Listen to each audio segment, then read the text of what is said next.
Hey, Kai. Check complete. Let's head over to the bar. Yes, and welcome back to another episode of the VAR Bar. My name is Andrew, aka Rapping Drew, and I'm joined by my compadres, Toast from the Arsenal, and J to the Mace from the Arsenal as well. Mace, see, you told me I'm shook to wear my Liverpool. You get me? I'm here, man. I'm glad. I'm man. here. I'm where, glad. Where am I going?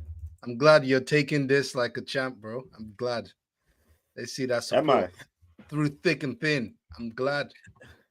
I've learned from the best, man. You get Well, me? we'll see. We'll see by the end of the pod, innit? I've learned from the best, man. But how you guys doing, man? You guys clearly happy? I'm seeing teeth, white, Colgate. Huh? Oh man. Good. It's good to be an Arsenal fan. Good to be an Arsenal fan, yeah? Ciao, boy. Hey. Don't worry, we'll get onto your club in a sec, man. Yeah, I'm good, man. Obviously. Yeah. I mean, clean sheet gang, 3 points gang. On to the next gang. Come on, man. We out here, man. We're good. What about you, Mace? Same. You echo. Everything he said. You're echoing the thing. I'm echoing it times two, man. It's good. It's good to be out here. It's good to be on top. With a little measure of just, not doing too much because we haven't done it yet. But it's good to be. It's good to be on top. Come on, man. Speak the things, man. Why are you my fence it? I know why. I get it. But why is like nah, bro, why you my fence it? Just we come from major trauma, bro.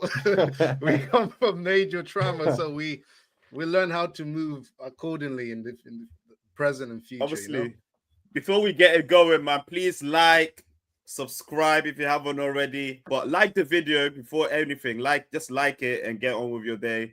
Subscribe, please. Of course, and share, man. Share this link about with whoever, and let's see the pleasure of the Arsenal fans and my demise, so to speak. Shout out to the chat as well. It's already moving. I'm seeing Steven in the chat saying Arsenal, they're moving shy. These Arsenal dons moving like they've just got veneers. Kenna saying, I feel sick, man. I'm smiling like Cheshire cats. Yes, sir. Yes, sir. I'm just smiling to hide the pain, man. I'm just smiling to hide the pain, man. But obviously, they're not talking about me, man. When shall we begin, man? I always leave it because y'all the big winners in it. So you guys dictate. Are we start with Arsenal? Or we start with Liverpool? Where do you want to start? Liverpool. What do you mean? Look at this guy, bro. You might can't buy a win in the league. Of course, we're gonna start at Liverpool, bro. Come on, man. What are you doing? Yeah, I love how you said in the league. Drew. I love how you said in the league. I love how you said in the league. Respect yourself. You know what I mean? We're back. We're busy. No, I'm joking. Boy, Liverpool. You know what? Yeah. This is 4 L's in the Prem, right? Yeah. 4 L's in the Prem. So officially, this Liverpool issue runs deep. It's a deep-rooted one. And I don't even know where to start, whether it's like defense or manager or tactics or tread left or whatever. I don't know. I don't know where to begin. But sure, this is what obviously Toast tried to say that would happen last year. Obviously, delay is not denial, but I think in this context, in this particular context, it doesn't click because we won the league in it. But I think in terms of our 2025, minus us winning the league, the chickens have well and truly come home to roost for Liverpool. There was a damning stat that I woke up to this morning, and I could not believe my eyes. I posted in the Liverpool chat immediately because this is something that our colleague Nevin has been saying, and I was just airing it. But I'll read it out for you guys. That our form since March 2025, we played 28 games, won 14 games, lost 12, draw 2, scored 49, conceded 40. That is mid-table. That is Manchester United, Bournemouth. That's that level. Mm-hmm. And I thank God that we won the league and Slot won the league and that we did what we needed to do in quarter 1, quarter 2, quarter 3. But that is not the type of form that makes you favorites for this particular season. No matter how much money you spend, no matter how much you did in the first part of last season, that particular stat since March, or let's say since the PSG tie, yeah, Slot himself, I think a lot has been made about Slot and his press conferences and interviews, and obviously this is the first time that he's in a situation like this in his career, so he doesn't really know how to handle himself. Me personally, I don't really mind, apart from a few things that he's saying, I don't really mind it at all. I think a lot is being done about Slot. He's still being extremely honest. I think the Slot thing, you need to really watch the interviews and not read the quotes, because it will come off as extremely Dutch and direct and whatever. But just look at his interviews, or look at his press conferences, and obviously he will, for the most part, he speaks the truth. He says one thing, but then he would back it up by saying but, or if, why, and then obviously. But he's alluded to this particular thing, what I'm talking about, since March, in his press conferences and his interviews, that in the second half of last season, teams have found us out. Obviously, you guys have heard him saying that quite a few times, right? My question is this to my gaffer. Slot's still my gaffer. Love the man to bits. But why hasn't he answered them? Why hasn't he answered them? And a lot has been said from rival fans, Liverpool fans. A lot has been said about his colleague Arteta and how he's gone about this particular season and how he's winning games with Arsenal. He has found a way. He has found a way, and Arne Slot has not. And that's just the bottom line of it. And Arne Slot himself now is scratching his head. He's thinking, how am I going to fix this? Losing against United at home was not enough. Obviously, I wasn't running away. I was traveling from England to here. I wasn't running away. Obviously, we would have done the pod. I'm not like that, you know what I mean? But losing to United, if that wasn't bad enough, losing to Brentford. And I know Brentford, G-Tech, their throw-ins, set pieces, I know, bro. But this is similar to Palace, bro. You can't tell me a Liverpool FC should be losing to Brentford. You can't tell me that. And this is officially, in terms of performance-wise, this has been the worst of the bunch. I don't know where my next win is coming, guys. I don't know where my next dub is coming. I'm being dead ass. Maybe against United, I was like, all right, next game is Brentford. Eintracht Brentford. That's a quick 3 points there, 3 points here. I don't know where my next win is coming now. I'm looking at my fingers. I don't know, bro. Y'all tell me. I know y'all don't know. So we all in the same boat right now. Don't include me in your boat, bro. I don't want to be there. I don't want to be there. Where's my next win coming, man? We got Villa, we got Crystal Palace, Carabao Cup. Yeah. People are saying, let's flunk the Carabao Cup and flunk the Carabao. Are you in any position to be flunking any games? Yeah. Can we flunk any games at this point? You can't because you got Villa next. We got Villa next. Madrid. We have Real Madrid next. Then we've got City before the international break. Where's my dub coming, guys? I'm seeing my dub coming in December. That's where I'm seeing a pretty easy fixtures. That's relegation type of fucking trend. Because the crazy thing is, the boys that came up are doing well as well. You know, so the league is looking tight. Boy, we had this discussion, man. We're what, game week 9 now? After game week 5's pods, what did I say? I said, yeah, Liverpool got their points on the board, 5 wins in 5, but it didn't look right. And like, you weren't steamrolling through teams. You were giving teams opportunities. And the Prem will humble you. Do you understand? I say this all the time, bro. The Prem is not maths, bro. Like, the Prem will humble you, bro. And the chickens will come home to roost. Like, fine, you beat Bournemouth opening day. You beat Newcastle. But you were 2-0 up in comfortable positions, and then they came back 2-2. Like, conceding 2 goals, period, is not good enough. And I said that this would happen. So what happens after I said that? That was what? 5 games in, 5 wins. 9 games in, 5 wins. You ain't won since then. You've lost 4 on the bounce. And you've been good value to lose all 4 games. Like, no one can say that, you unlucky, refereeing decision, this, that.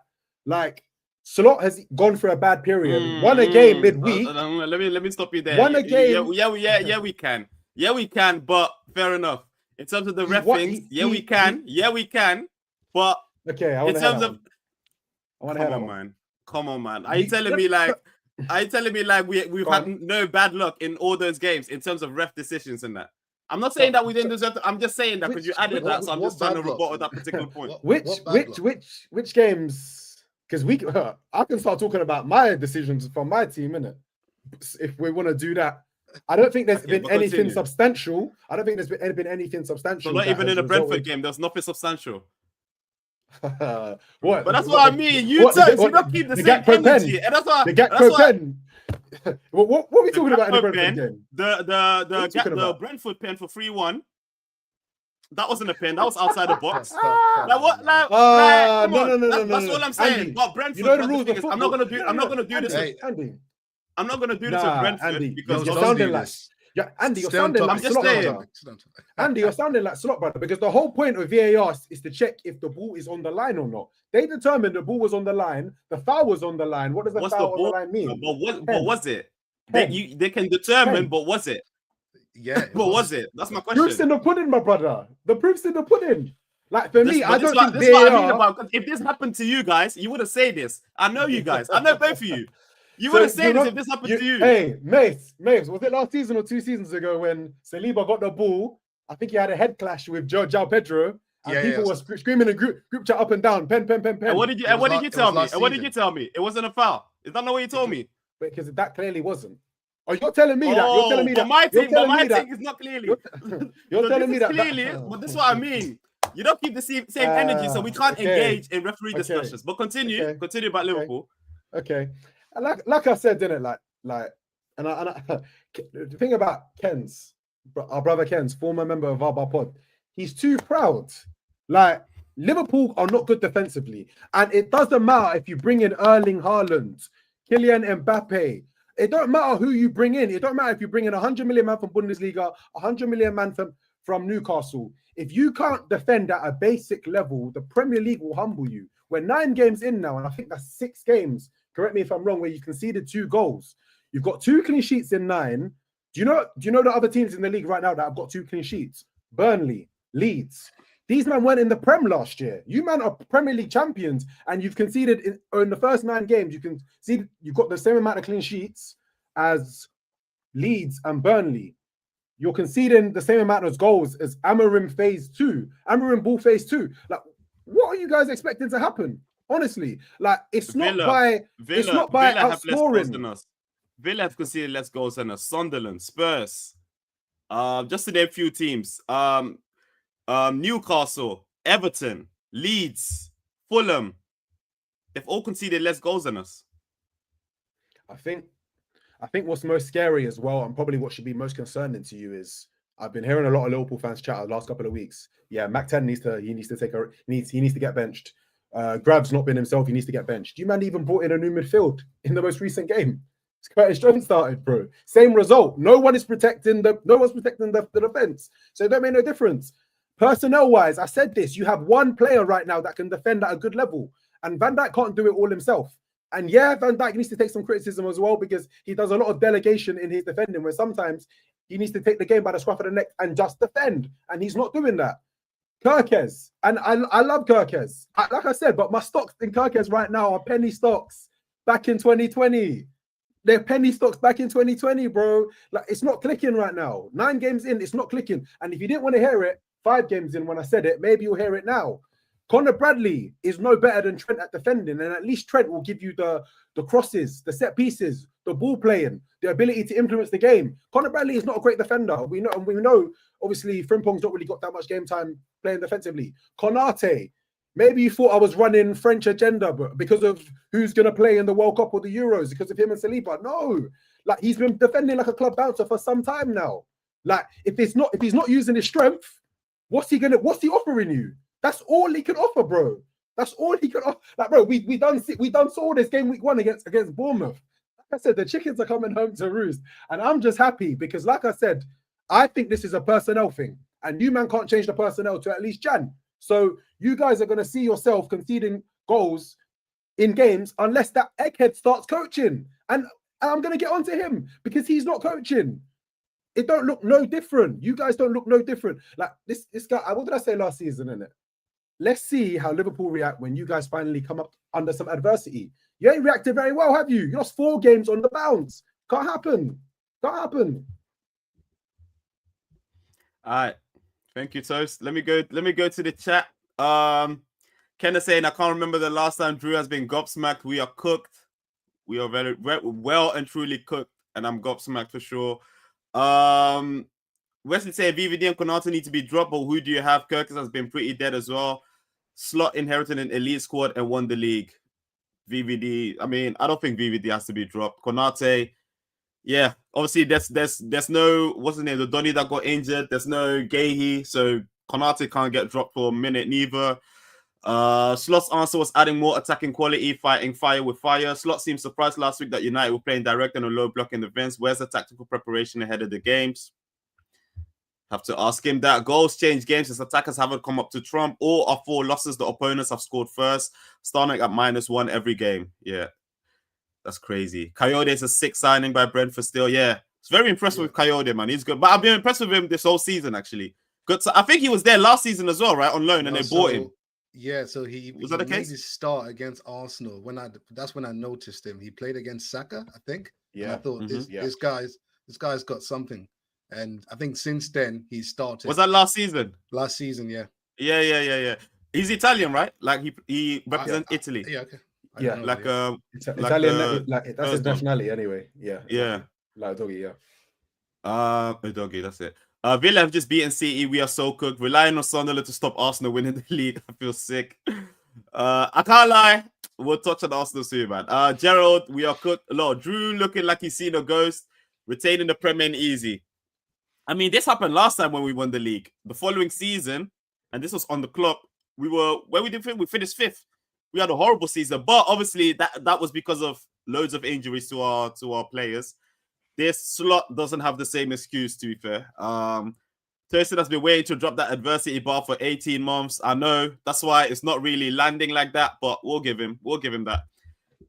Football Manager don't know about Coyote for time. Yeah, I don't play Football Manager. I need to jump on Football Manager, to be honest. But Mace, man. Yo. Where's our next income? Obviously, Toast touched on Liverpool and whatever. Where do you going forward? Where do you see what do you see Liverpool? Top 4, top 6? You have the quality, so at least top 4. But like Toast has touched on, man. Slot has to coach now. He's now met adversity. Now he has to coach. Now he has to show why Liverpool got him. Because all the conspiracy theory does seem to be real now about how Slot inherited club's team, etc. He didn't do it. It's looking real because now he's met adversity. That's why we see the skills, and the skills he's showing right now, I don't think is there yet. But honestly, can I blame him just to kind of play devil's advocate? Because I do think Liverpool are,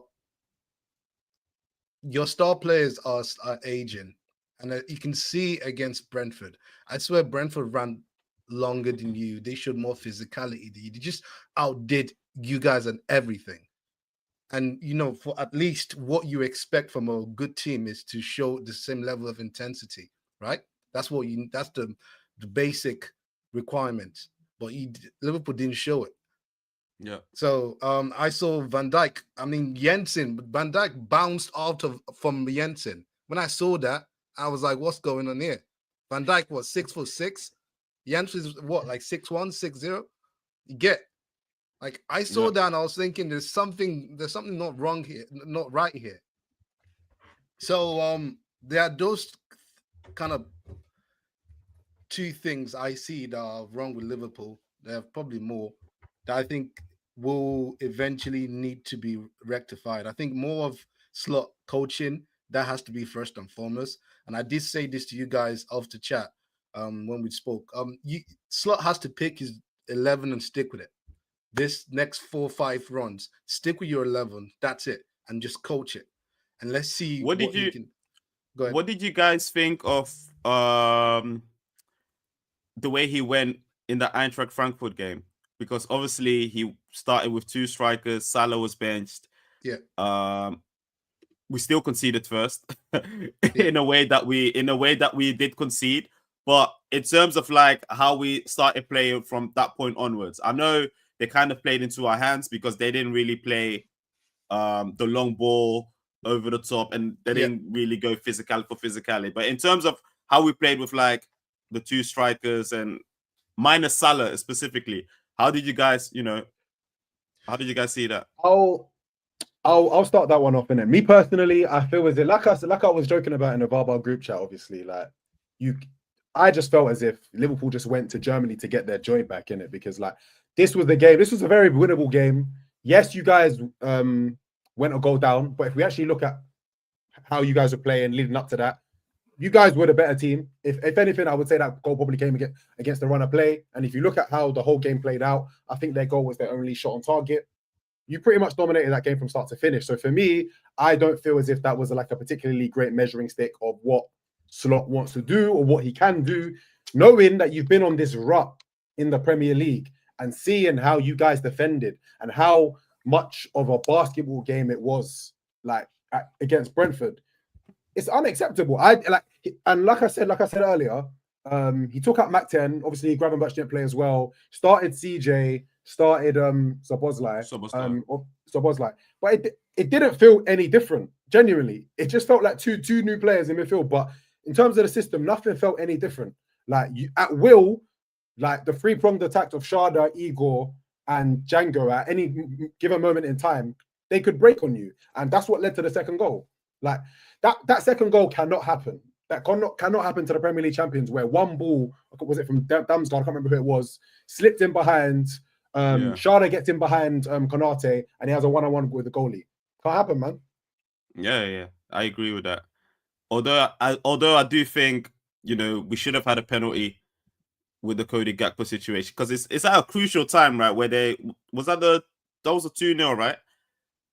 Yeah, that was a 2-0. The Kevin Sharda when the foul was not given and then Damsgaard slipped it. That was crucial. But I do agree with you. We can't concede there. And in my opinion, I felt like Konate did what he had to do there. You're not gonna outsprint Kevin Sharda, but he stayed with him. Hold on. He stayed. Obviously, position-wise, he was all wrong. I agree with you there. Like he was all wrong. So for Kevin Sharda to be one-on-one in the first place, that's Konate's fault because he was ball watching at a time when Ekitike mispassed.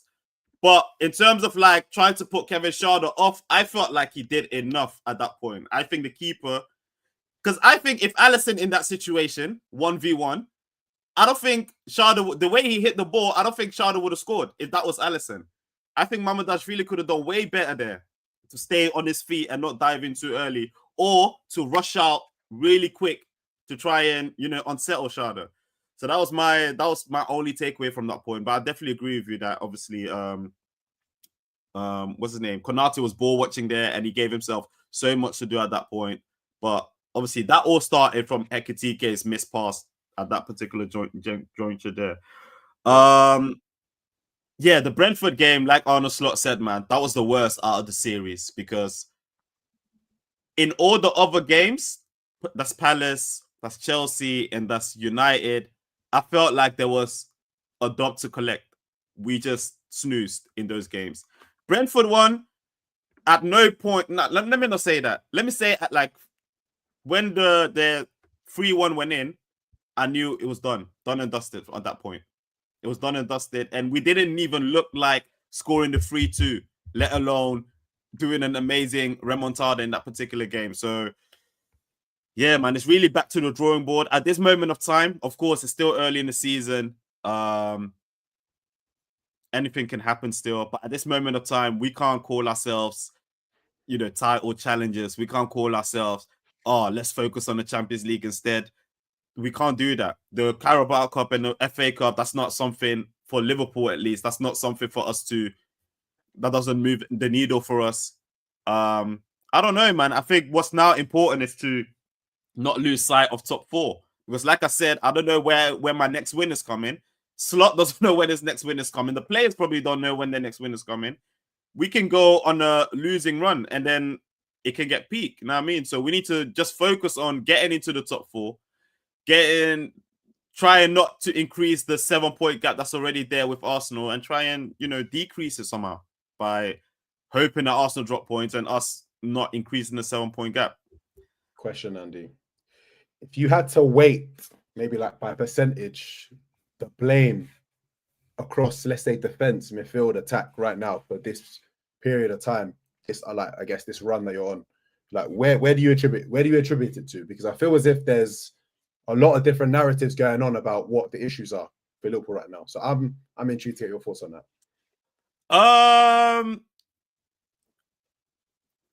I would say 30% the attack,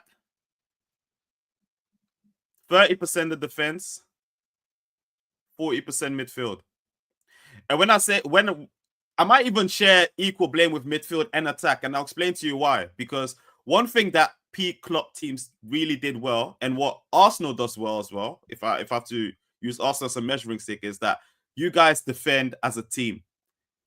What Liverpool does so bad in these games is we leave it to our back 4 a lot of times, and that's not what Liverpool does under the peak. Even last season, that's not really what we did. Like, leave it up to the back 4 and you guys defend. You defend from the front. You defend as a team. Midfield, attack, the pressing has to be on point. Now that we've lost Diaz, now that we've lost even Darwin Núñez, for example, these were pressing guys. These were guys that put defense and goalkeepers under pressure. What Shalom mentioned in terms of the physicality and intensity that we lacked against Brentford, it was so obvious. But even in previous games, Gakpo, for how well he does on the ball, that's up to debate. But for how well he does on the ball, off the ball, he's not as good as Luis Diaz. And I keep telling people, if you sell Luis Diaz, Gakpo is not the replacement. You're not going to say Gakpo is then because in terms of pressing, he's not a pressing machine. Salah, of course, he was part of the ultimate pressing machine, but he's aging. He hasn't got the physicality anymore. We're not going to blame Salah. Salah, for me, you can take time in it. He gets no smoke from me. Isak is physically not there, but he's also not known as a pressing machine. Ekitike does it from time to time, but you can tell he doesn't know. He runs around as a headless chicken. That's fine, because pressing, you do that with the attack and the midfield. The midfielders are also not doing it. It seems like Szoboszlai is the only one that knows that is the only sensible guy in our team at the moment. He's a player of the season at the moment. He's the only guy that keeps it ticking defensively, attacking wise, and he's the only one that does his job to a high degree. I must say, I think he's one of the best players so far this season to a high degree. So, like I said, I don't want to, because I know you want to go to the defense, but I think our midfield and our attack, they leave our defense on an island a lot of times, and we have to look at them before we look at the defense, in my opinion.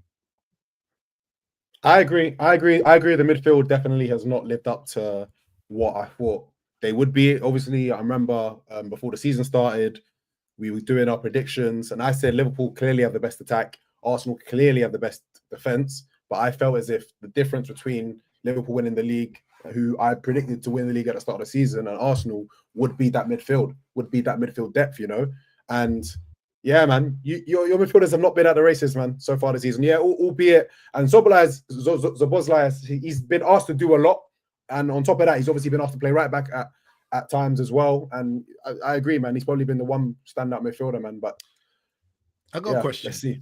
Do you reckon the players right now, they listen and trust Slot? Do you reckon there's some kind of insecurity growing in the camp?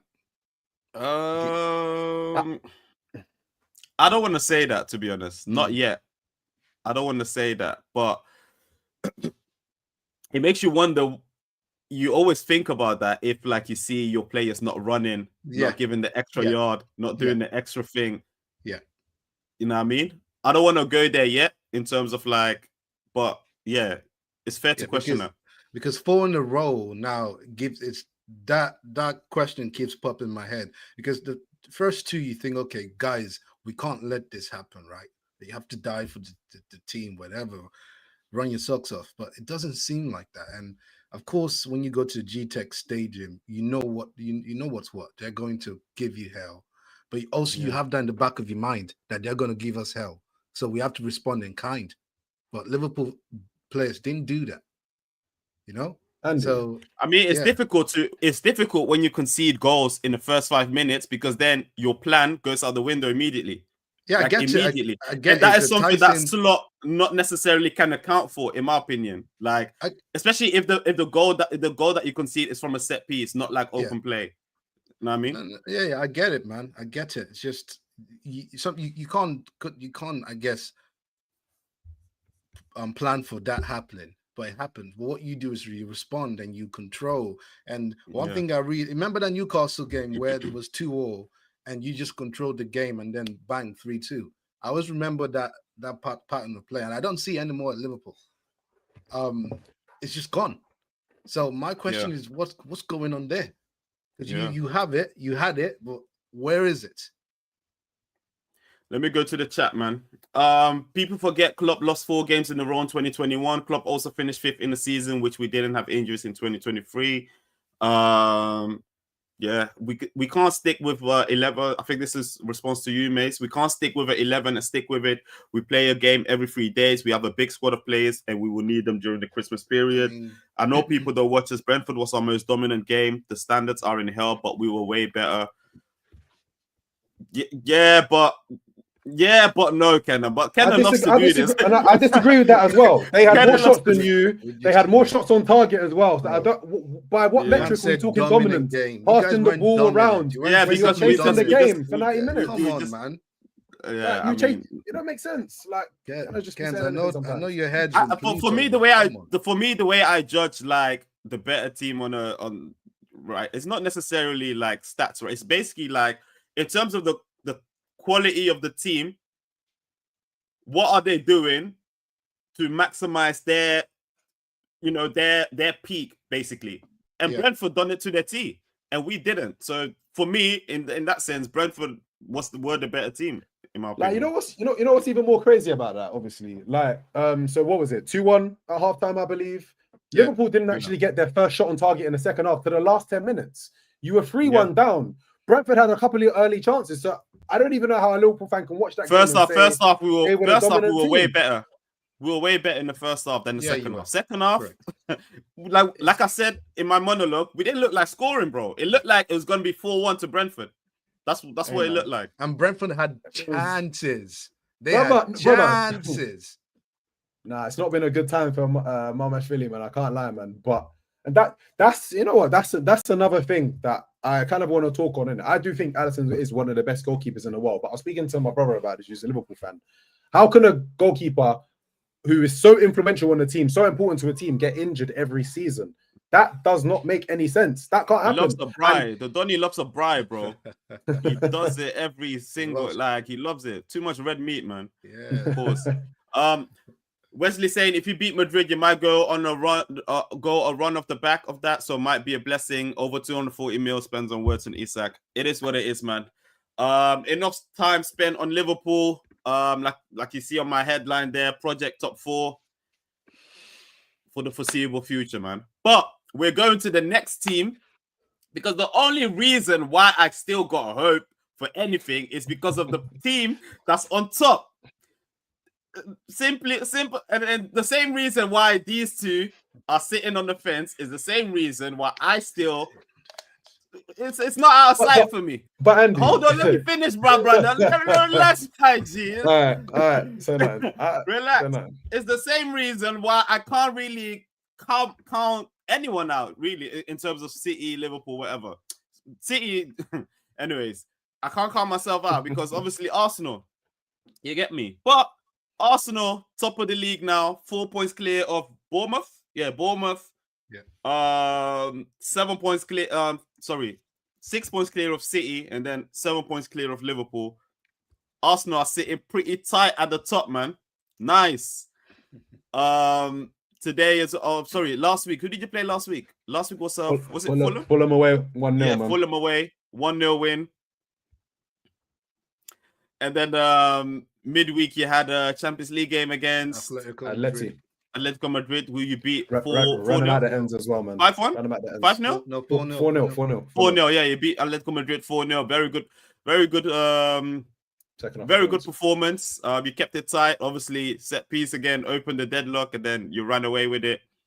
And then obviously yet today you beat Crystal Palace 1-0 at home again with a set piece.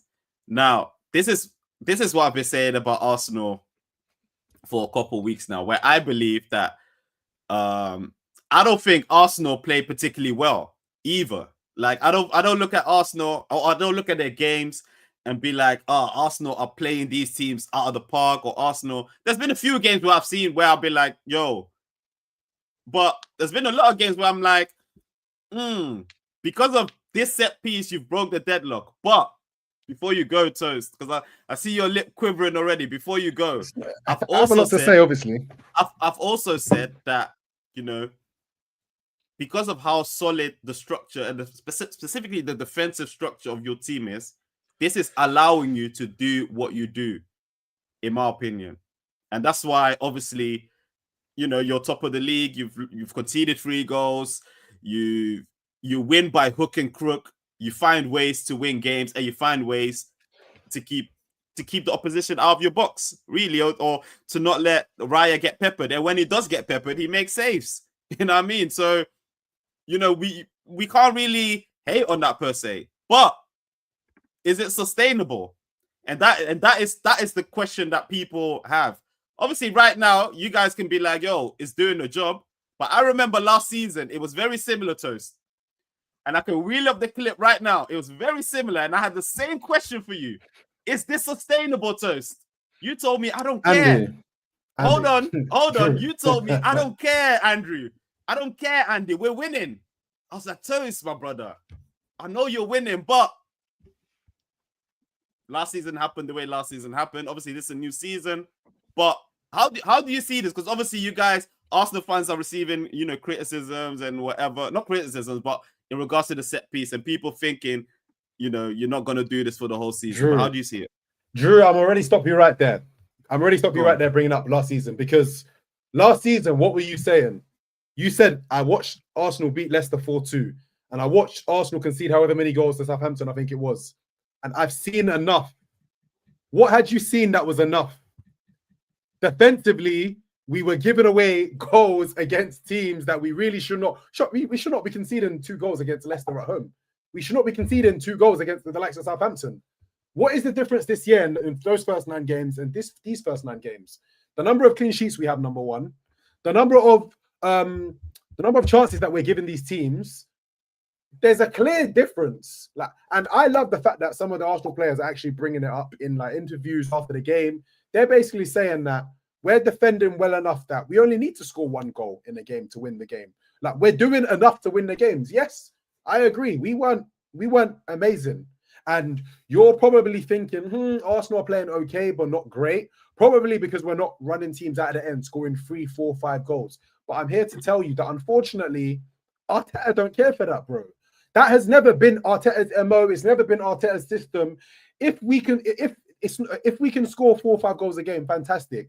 But the most important thing to Arteta is how solid we can be to stay in games and to win games. And at the end of the day, we're winning games. Is it sustainable? The jury is out, man. The jury is out. But at the end of the day, if a team has all 6'6" players and they can defend corners really, really well, or if they have a really fast front 3, no one's going to say, man, it's a cheat code. These players are too fast. These players are too tall.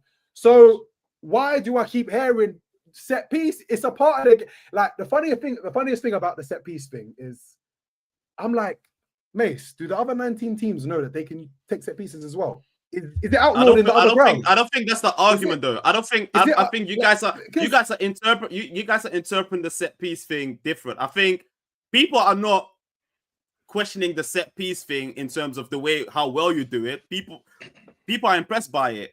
But that stat that's going around right now, where like set piece, you're number 1, open play, you're like 17th.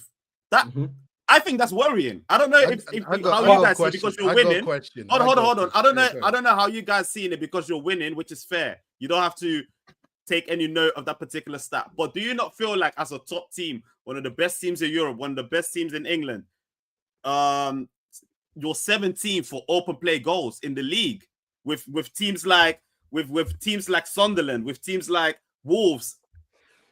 Like No, that's no. I think that's what people are saying. But go on, Mace. Go on, No, Mace. because if I ask you, when you see Arsenal play, do we have a bad defense?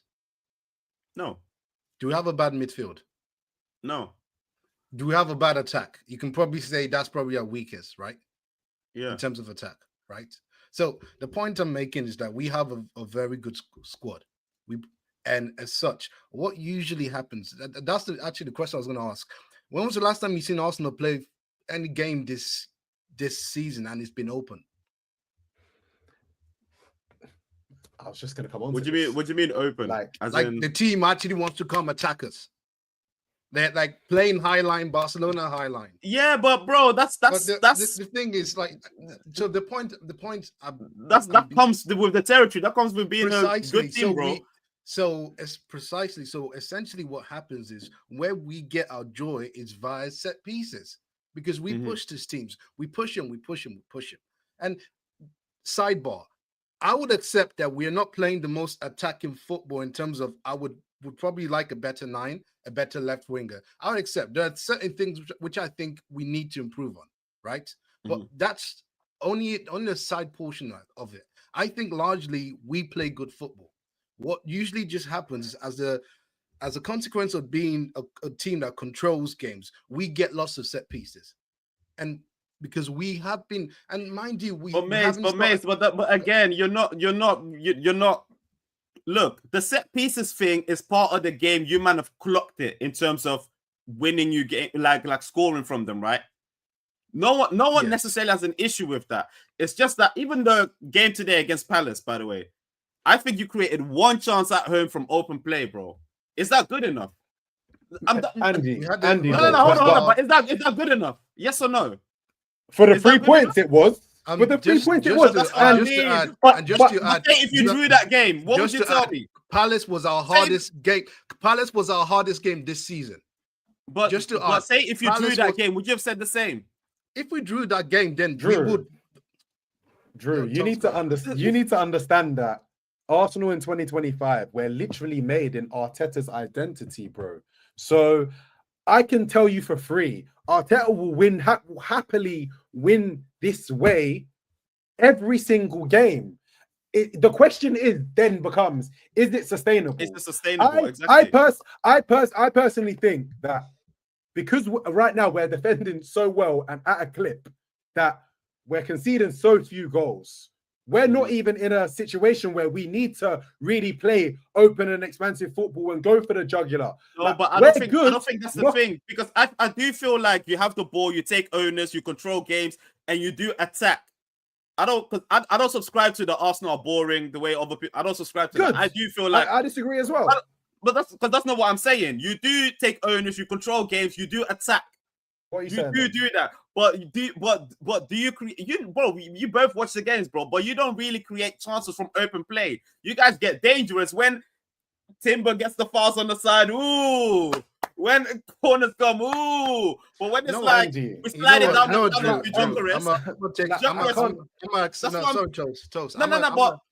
let's analyze. We're analyzing like let's analyze it like in a fair way.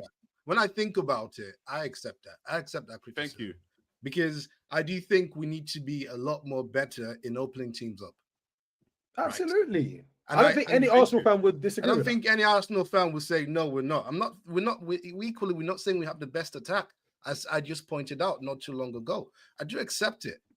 But equally, I have to be fairer and think, okay, how are we getting these set pieces? We're not getting it because we are buying it from the refs. You understand? We're getting because we also attacking, not as well, but we also attacking. We're just very efficient at these set pieces. And mind you, this set piece didn't start this season. It started like 3-4 seasons ago. Brother. So it's only starting to bear fruit last season, and more importantly, this season. Yeah. So to the question, is it sustainable? I would say yes, because this is something we have practiced, right? It's our identity now. It's not something that is locked. It's not Liverpool going 5 games. You can see that cracks there, but they just kept on winning. You can see eventually that will come to an end. It's 2 different things. And that's why I asked, do we have a good defense? Yes. Do we have a good midfield? Yes. If the issue is our attack, that's something we can work on. Because we get Havertz back. We get So you think you think you can win the league by being in the bottom half in terms of open play, chances created, but also being just by scoring set pieces, winning games 1-0, 2-0. That's what you think? I think right now, like at the moment. At the moment is working, but I take what everyone is saying that our attack needs to improve. Yeah, I accept Absolutely. it.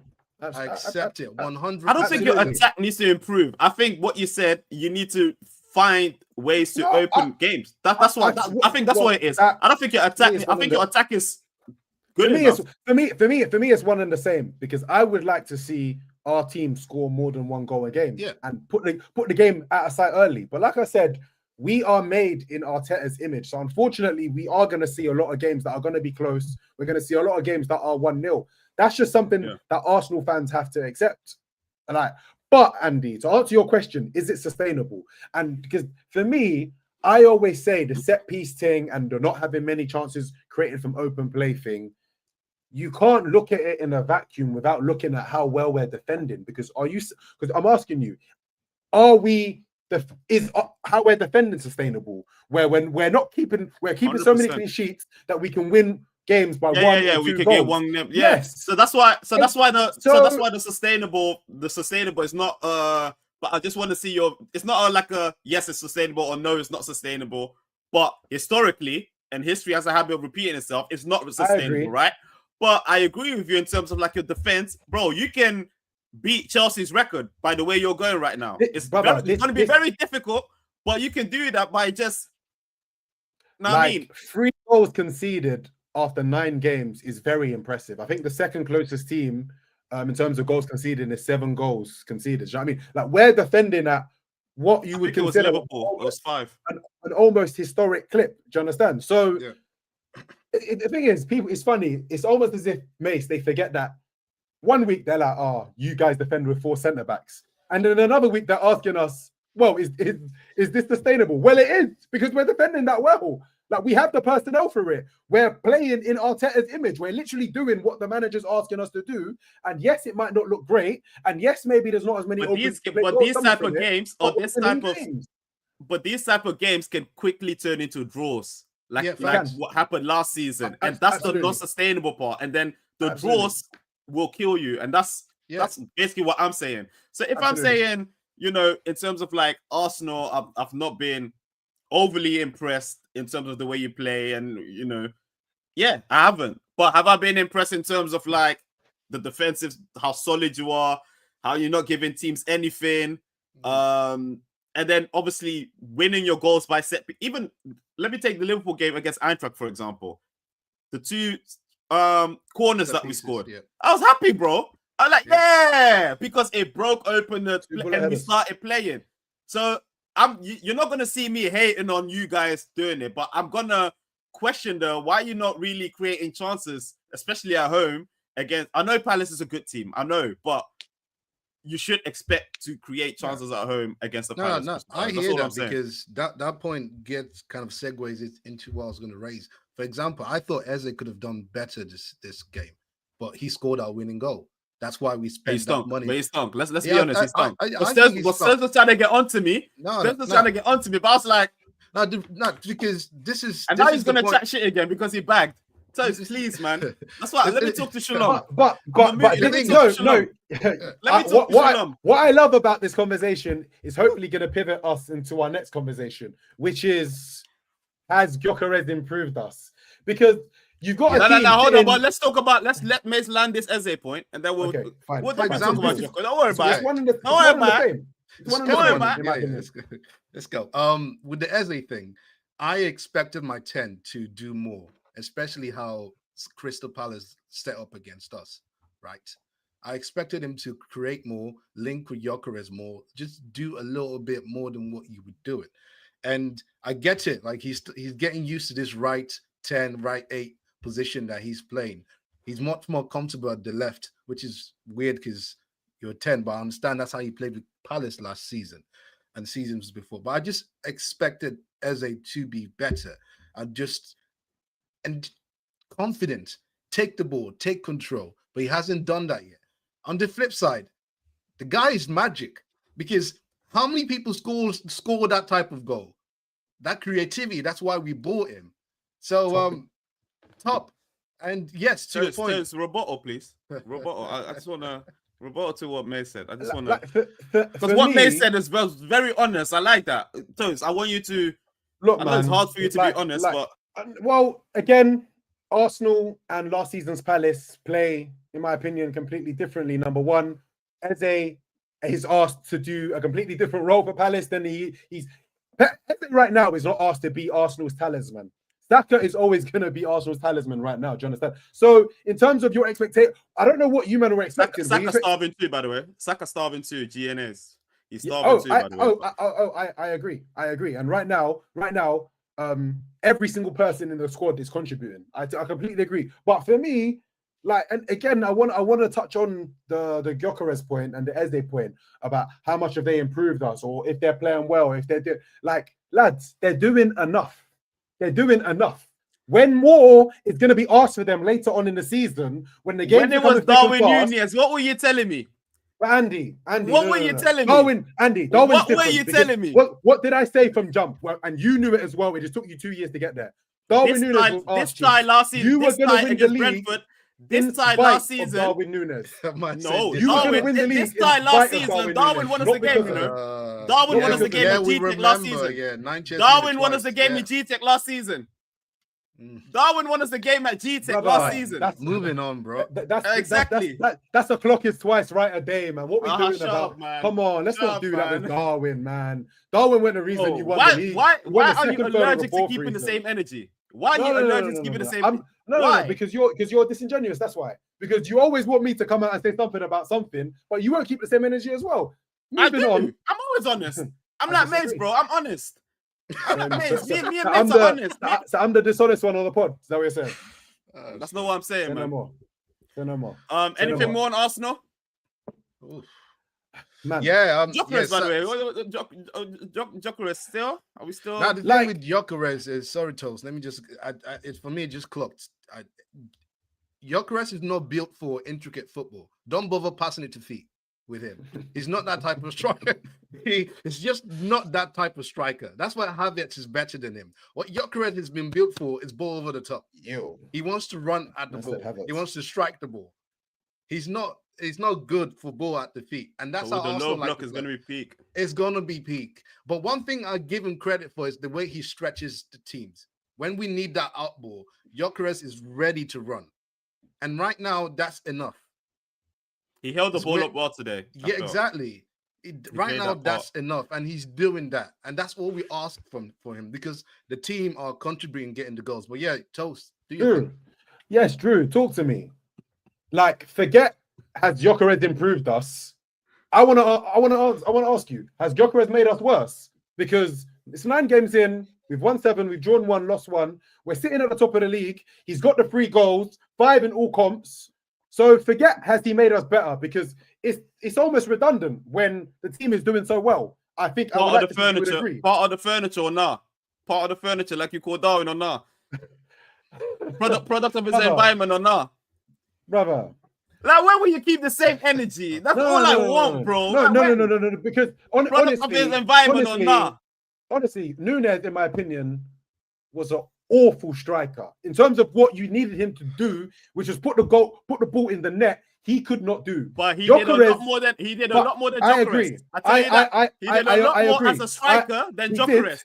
He did. Unfortunately, unfortunately, you did not need him to do all of that extra stuff that he was doing. He was good at it, but it wasn't the most important part of his game. We've got clips of him missing open goals. We've got clips of him missing one-on-ones. Like, is Gyökeres even getting in those positions, my brother? Is Gyökeres even getting there to miss? Is Gyökeres even getting in those positions to miss? Ask yourself that. I bet you Gyökeres scores all them goals Darwin misses. I know he would, but is he getting in those positions? Getting in those positions is also part of the job. for me, I can't have Gyökeres pretty much play 90 minutes a game. Arsenal pretty much have lost one game all season, and people are telling us, has he improved us? So what has he done if he's not improved us then? Like literally, like what has he done if he's not improved us? So do you think he's improved you? So do you think he's improved you? Like I said, I think he's improved us marginally. Let's say verbatim. Yeah. I think he's improved us marginally because Andy, he plays 90 minutes a game. He's contributing to wins every single game. It might not be the way Arsenal fans. What's he doing? So, explain. What's he doing? What's he doing? Oh, God. When you these games? What? What has he done? What was his contribution? So okay, Andy. Okay, Andy. So you're saying as a striker, if he doesn't score, he's not contributing. That's basically what you're saying. No. But even the other today, I saw him do a lot more. But Andy, Andy, and Mace. Yeah. Do we think it's by mistake that Saka has suddenly had a lot less double teams this season? Brother, I know that. They know that. Do people not understand when you have a bully in the middle of the park? So, say that again. Okay. So what? So he's part of the furniture then. He's just product of his environment, just running around doing this, running around like that. Oh man, right, you know what? It's all good. Man. It's all good. Yeah, you're winning. You're winning. Arsenal's winning. They're not worried about anything. We can throw our jabs at Arsenal, but it's not touching them at the moment. Teflon done at the back five solid, midfield solid, attack solid. Let's get to the chat. Gerald saying, Kenneth saying, when teams clock their set piece gimmick, we will see my real Arsenal. Yeah, it's been a minute, man. People are not clocking it. Gerald saying it burns, but I agree with Toast. This Arsenal is different this season. Steven saying almost a bill spent and your best route to go is dead balls. City played 5 seasons playing against low blocks. Yeah. Mace, Kenneth saying Mace, that's dead. All top teams play sides who want to keep it tight. Wesley saying Arteta is the modern day Tony Pulis with all the set pieces. Kenneth say you think in the P Klopp and Pep days teams wanted to play open against them. These men are so dishonest when analyzing Arsenal. The open play is your crack. That is your kryptonite. You will get soccer points by not being able to score in open play. I kind of believe that will happen as well. But when will it be too late? That's what we need to see. Wesley say defense win titles. They are annoyingly good. They definitely are. Tosin, question: you still Gyökeres over Havertz? There's not a day in my life that I would want Havertz to be in the team over Gyökeres. Honestly, I don't know why people keep talking about Havertz, bro. I saw what Havertz done last season. I don't want Havertz back, genuinely. Is Havertz, am I going to be objective and say Havertz probably is a better technical player than Gyökeres? Yes. But do I want Havertz to be number 9 for my club? No, I don't. So Havertz can stay on the sidelines. Havertz can do whatever he's doing, bro. I don't want Havertz back, please. Don't ask me that question again. It's disrespectful, man. Good stuff for the table, man. All right, let's move on to Man United, man, because Man United are now back-to-back wins. Not losses. You heard it right. Wins, my brothers. They beat, let's start from game week win 7. They beat Sunderland 2-0. Then they beat Liverpool last at Anfield 2-1 after nearly a decade of drawing and getting slapped at Anfield. They finally collected a dub. Harry Maguire and Buemo with the opening goal. But obviously we didn't analyze that particular game, but I don't care what anyone said, we should have won that game. Like, there's no way in hell that United, like, that game annoyed me. Cody Gakpo annoyed me, but obviously he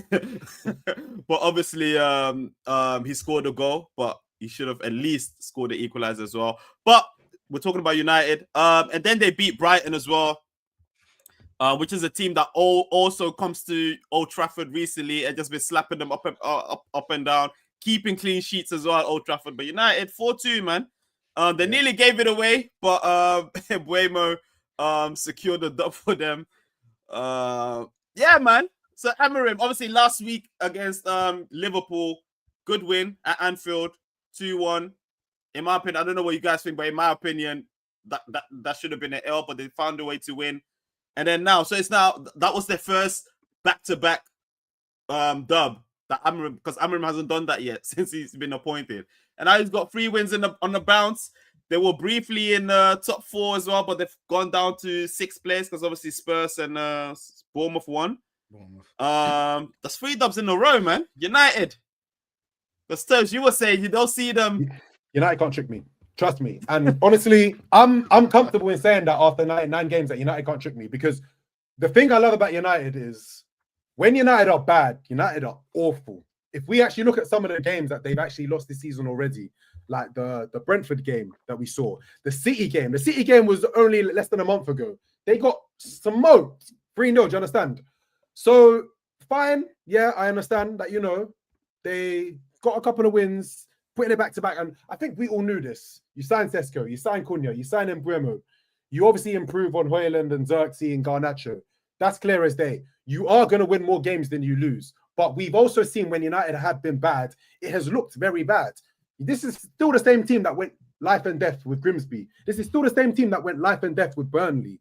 So yeah, but this is not. Do you not think like they can build on a win? They can build on their momentum at the moment, and that's what I'm seeing personally in terms of you saw it in flashes against Liverpool where they played well in moments of the game. They played well. They combined well. They had patterns of play that I haven't seen since Louis van Gaal, bro. And then against Brighton as well, I watched the Brighton game as well. I thought they were really, really good against Brighton. Like, that was probably the best Amorim game that I've seen in terms of the way his system clicked, the way the moving, like everyone just did what they had to do. So do you not think, I know what you're saying, and I can see it's facts. It's not your opinion, it's facts. But can they not build on this? It's 3 wins on the bounce, bro. I agree that they can build on this 100%. I just would implore Man United fans to take time.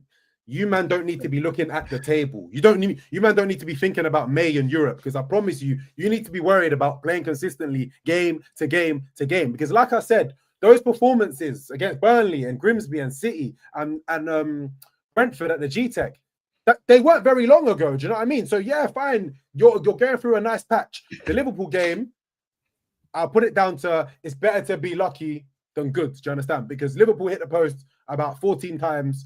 Probably should have got a result out of that game. Sunderland, you handled business against a relegation team. Congratulations. This Brighton game, I'd actually say, Sunderland are top 4, Respect Sunderland. We'll see. We're touching them soon. We'll see how long that one lasts. But truthfully, the shooters came out to shoot today, and when the Cunhas are getting goals, the Mbeuemos are getting goals. This is the big difference between last season and this season. This is the reason why they're going to get results. But I still need to see more. I'm not going to get ahead of myself. And like I said, United fans don't need to be worried about Europe or where they're going to finish. You man need to be worried about playing well game to game. Like I said, because for me, it's giving the high is very high and then the low is very low. And for me, that's rockstar football. That's entertainment FC. That there's no control to that. Even the Brighton game almost got out of hand. I'll go and ask any United fan if they weren't worried at 3-2 if Brighton were going to get another goal. So for me, enjoy your wins. I understand you're popping up the table a little bit, but temper expectation, my brothers, because the defense is still not very good. The midfield, the jury's still out. The goalkeeper, you know what? I've actually been really impressed with the goalkeeper. I'm really glad that they've made this upgrade on obviously Bayern there and what's my man's name? Onana. He's looked good, but lads, please temper your expectations. Let me go to the chat. Gerald saying my enemies are all eating sickening. I know, man, absolutely sickening to see. Stephen saying watch the Venice disappear. Wesley saying Cunha first goal. We hit the post 2 times as well against Arsenal, against Liverpool. To be fair, yeah. I mean, United had their chances in that game, to be fair. Game should have been 3-3 or 4-3 to either team. Stephen saying no one could tell me Toast don't hate United. Wesley saying mid-table top 8 will be overachieving. We've got a reasonable United fan here. So Wesley thinks that mid-table would be their usual speed. Top 8 will be overachieving. That's interesting. Very interesting. I still think United will be lucky to make Europe, any Europe, personally. And I'm saying that on waxing it. So fair enough. I mean, it's 3 games in a row. Especially the win against Liverpool might gas them up a little bit. They have the attack first and foremost. Casemiro's looking like he's getting his joy back in that midfield. But let's see, man. Let's see where they will end up. You never know where it's gonna go. Let's move on to Chelsea, man, because that's another team that just flattered to deceive. That's a very flattered to deceive team, and they deceived me for sure. Because everyone knows that I put Chelsea as a title contender. I said Chelsea will do this. I said Chelsea are my main ops after being world champions. I did. I take accountability. I apologize. See me. But we know that was that agenda, because we all knew Chelsea weren't gonna like. Nah, this Andy, my man said that I've seen enough. Chelsea, Chelsea ups. I've seen it. Shut up. Brother, look at the 1 billion that Todd Bowley spent, and go and look at the lineup, bro.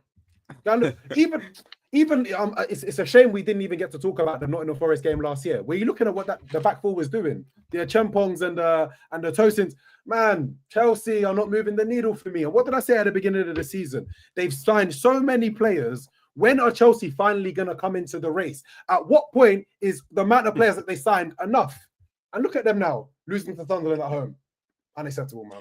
You know what? Yeah, this season, Chelsea fans, they say like Liverpool fans are this, United fans are this, Arsenal fans are this, but Chelsea fans are a bunch of delusional donnies as well, especially on the timeline. I don't know if the timeline's not a good depiction of a fan base, but algorithm. That's where I see most of my Chelsea fam.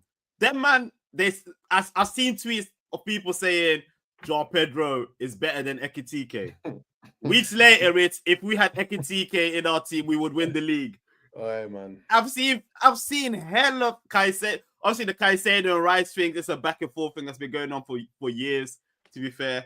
But I've seen so many mad things from the Chelsea where I thought Chelsea fans were kind of like calm in that respect. But if we have to talk about the game against Sunderland, man, that's something that can't happen. Like losing against Sunderland at home, but the performance, I put that game on as well. The performance was absolutely shocking. And I know, Gerald, you're in the chat. You can give us a quick thoughts. We're not moving on from Chelsea, mate. Give us your quick thoughts if you can. But if I have to talk about the winning goal, right? A great long ball for Geertruida to Brian Brobby. And people know my thoughts about Brian Brobby. Shout out. He's from Ends, Ghanaian. So the loyalty starts and ends there. He's not a good man. Because any decent striker, that long ball, you're running to it and you're clarting it, right? Yeah. This guy, he did not have not even the pace, but he did not have the intelligence to clock the bounce. That I teach my under-9s. Clock the bounce. Fair enough. But what he did really do, I don't even know if he did that well or if Tosin was it. Tosin, we need to talk about Tosin, bro. Honestly, I don't even know if he did the hold-up play well. He's trying to disgrace my name, bro. Go on, you take it. Like, he was sat there like he was waiting for a taxi, bro. Like, bro, engage. Like after 1 or 2 seconds, as a centre back, your Premier League centre back, you have to engage. I say this all the time. If that's happening at Saturday League, I'm fuming at my centre back. Yeah, that can't happen. It can't happen. You can't wait for him to bring players into play. And I'm so glad that goal happened, because you know who got caught out? You know who got caught watching the play rather than being the best centre mid in the world? Moises Caicedo. Yeah, watching the play. You're watching the play ahead of you. You're watching the guy that scored the winner run past you. It can't happen. Because Rice ain't doing that, and that's the difference. Bro, if there's one thing I know about Rice, is that he's not reactive. He's proactive, bro. He's gonna make that interception. We saw it today. So on all counts, defensively, midfield, not good enough. And honestly, I don't know if it's money laundering. I don't know what it is, but how can you have spent the money you've spent and you're playing? You have Mark Guiu as your centre forward. You have Robert Sanchez as your goalkeeper. You have a Chempong and Trevor Chalobah and Tosin as your centre backs. It doesn't make sense. Honestly, I'm like, where's the money gone? Seriously, where has the money gone? Because they're ninth in the league and they spent $1 billion. How many Crazy, 100 man. mil players have they got? Caicedo, who else? Is that it? They got, Well, obviously Enzo. Caicedo, they got Enzo. and Enzo. Caicedo. Enzo's 100 mil. Off the top of my head, yeah. off the top of my head, I can't think of any other 100 million players, but yeah, it's not good. It's not good what's going on over there, man. Yeah. Caicedo had a horrible game. I still think Caicedo is the best 6 in the league, but he had a horrible, like in the whole game, his whole game, he was just, yeah. Because I don't know if he was playing lackluster because he felt it was Sunderland. We will win the game anyway. Like you said at the start of this episode, Toast, you can't disrespect the Premier League. Any single team here, you can't. You have to be A1 every single game, and that's one thing that I even going back to Arsenal, I applaud Arsenal for that. You respect your opponents. You know you do the dirty work in every single game. And the Liverpools and the Cities, we think we could cruise past these Palaces and the Brentfords, and you have to respect every single opponent and take them for like a Madrid, take it like a cup final. You know what I mean? So I think that's what happened to Chelsea. I don't think if they play this game again, they would lose this game, in my opinion. But it has to be said as well that obviously the players that they have, like Joao Pedro, what was the stat that he has 1 shot on target for club and country in 10 games or something like that? Marguerite, where is he coming from? Barcelona, I think. He came from Barca Academy. Mm-hmm. Was he even touted as being like the next best thing? I don't know, man. Gerald is saying our centre backs, man. That's my thoughts, because I promise you now, what Tosin did, Gabriel's doing that. Gabriel's getting that ball up and by fire by force. Our centre backs will never take us to the promised land. Yeah. I'm sorry, man. I'm sorry for saying that Chelsea are our main ups. They probably are in terms of the mid-table battle at the moment. So either way, I was right, I guess. Arsenal fans, take a touch, man. One game doesn't make Rice all of a sudden better than Caicedo again. But I mean, they are right though. They are right though. Rice is not letting that happen though. Simple, and like people love to make the comparison between the two. What can Rice do that Caicedo can't do? What can Caicedo do that Rice can't do? Well, Rice is not letting that happen. We literally saw at the end of that Palace game, there was a moment where Rice just stole in, won the ball, kept it ticking. Like this is what he does. Like Moises, you're one of the most important players in the team. You can't let that happen, bro. You can. That was the game right there.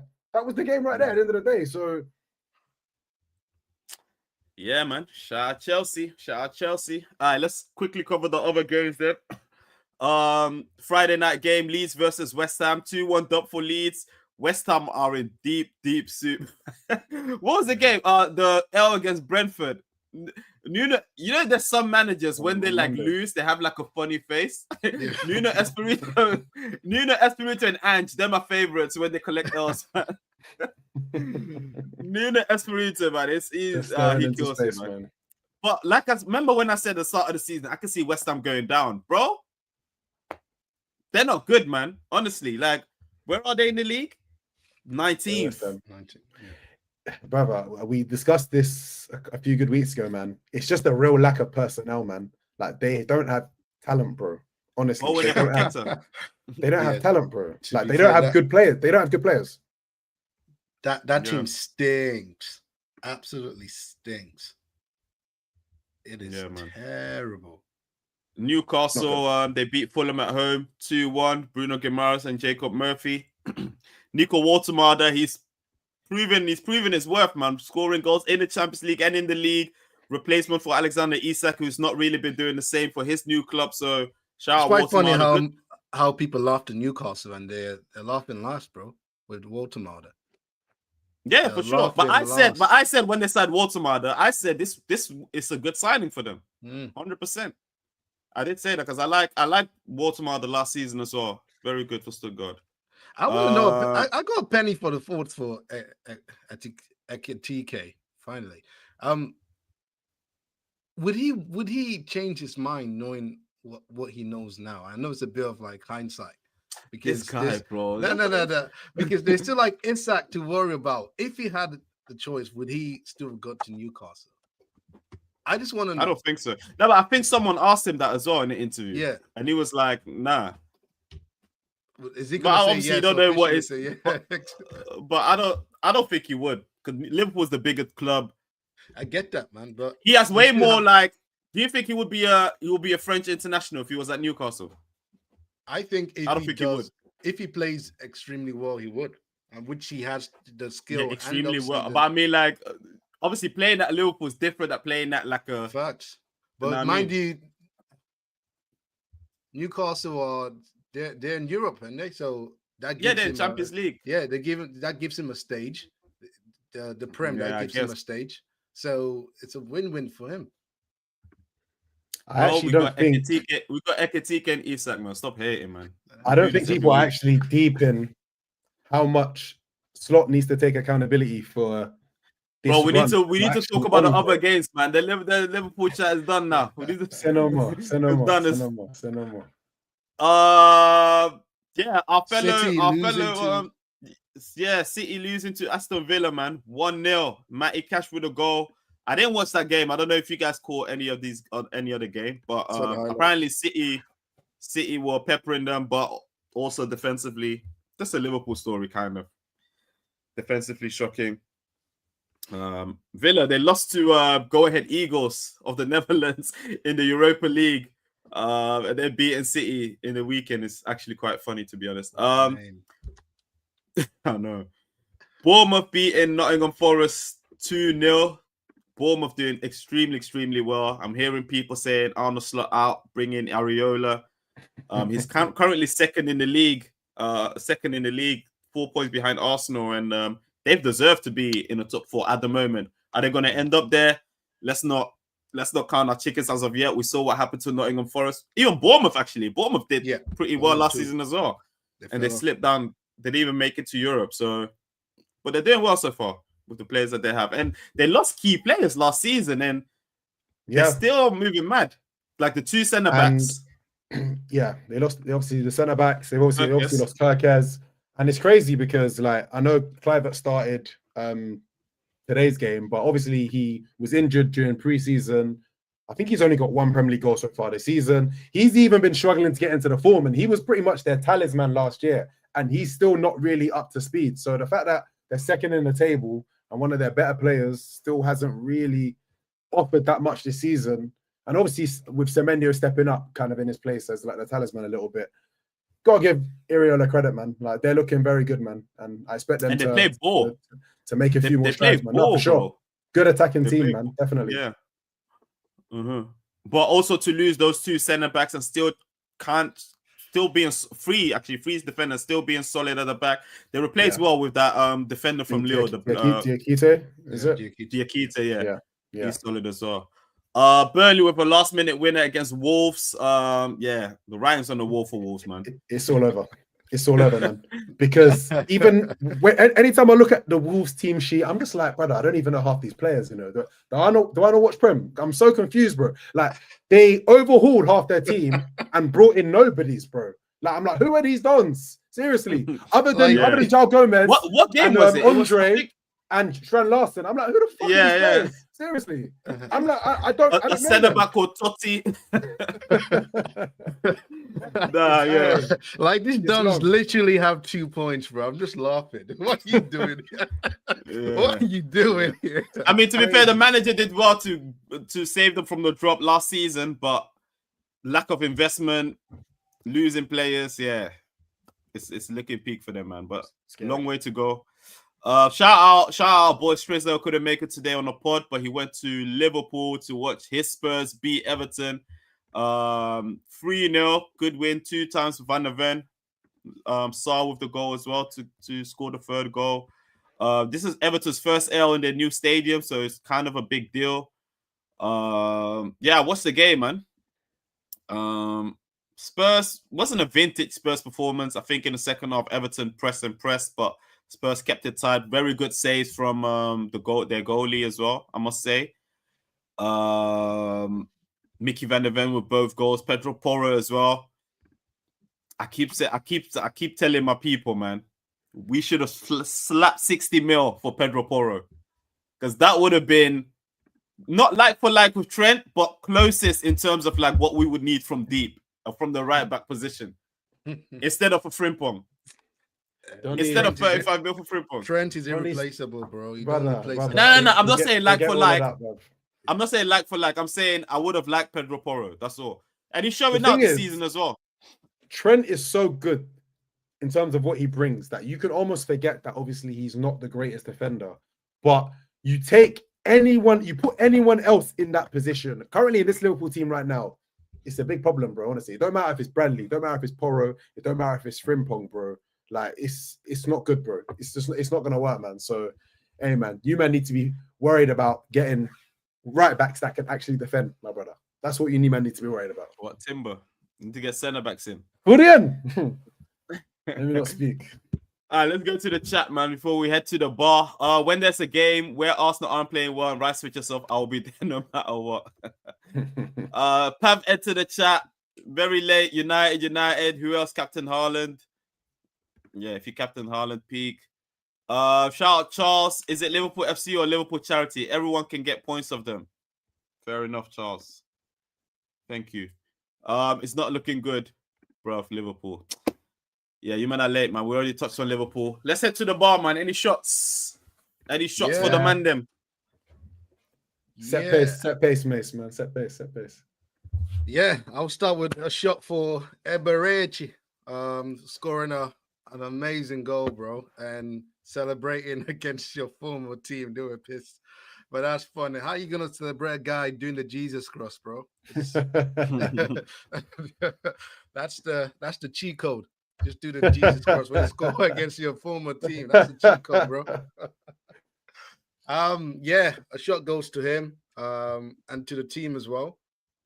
Because I know it felt like I know Saka's definitely injured. We've lost Saliba. We lost Nelly as well. So we got injury. No, I swear he said Saka was just ill. Well, ill or something. Yeah, I know he didn't he train. He didn't train properly this year. So he's down. Obviously lost a couple of man. So it's gonna that would have been a my funny chair, bro. I saw. Nice save. But yeah, shots to the guys. Yeah, that's it. That's me done. Yeah, barman. Let me get a double of that shot, man. I got the exact same shot, man. I mean, first Premier League goal, obviously not first goal for the club, but first Premier League goal at least against his former team. Very easily could have had nerves. Very easily could have had a stinker. Very easily could have played into this agenda. He did have a stinker. He did have a stinker. Eze has not done anything for Arsenal. This, that. But he came out. He scored the winning goal. And he's one of many pieces that's contributing right now so far this season. And we need every single last goal, man. We need every single last contribution from these players, man. So shout out Eberici, man. Thank you, Palace, for that signing.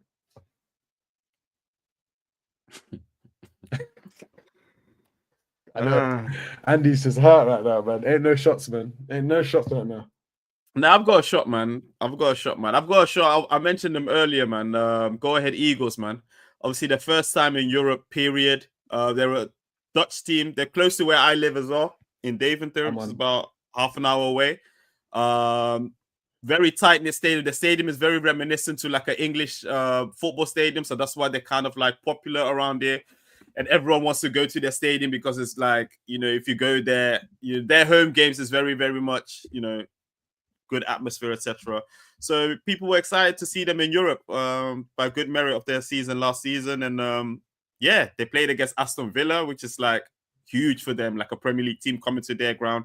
And they got the dub, even though they camped and played on the counter and they, Aston Villa couldn't find the quality to break them through, and they got their first win in Europe in their history. So not the first win, the second win, but against the Premier League outfit, because they beat Panathinaikos in the previous round as well, which is also a huge deal. So yeah, man, shout out, go ahead Eagles, man, representing the Eredivisie properly, unlike Ajax, unlike PSV. Shout out PSV, so they did their thing. But to be fair, they won middle. I had to send shots to Ajax there, man. But yeah, man, shout out, go ahead Eagles, man. My shot goes to them. And that's where we will end it with, man. Thank you very much, my distinguished panel. Mace, Toast, long live the table toppers. Huh? On to the next one. Hey, thank you very much. Bring me back somebody, please. Thank you very much to the chat as always. Again, like, subscribe, share. And hopefully we'll be back next week with Strezza because we need Strezza back, man. Peace. Peace. In a bit, man. In a bit.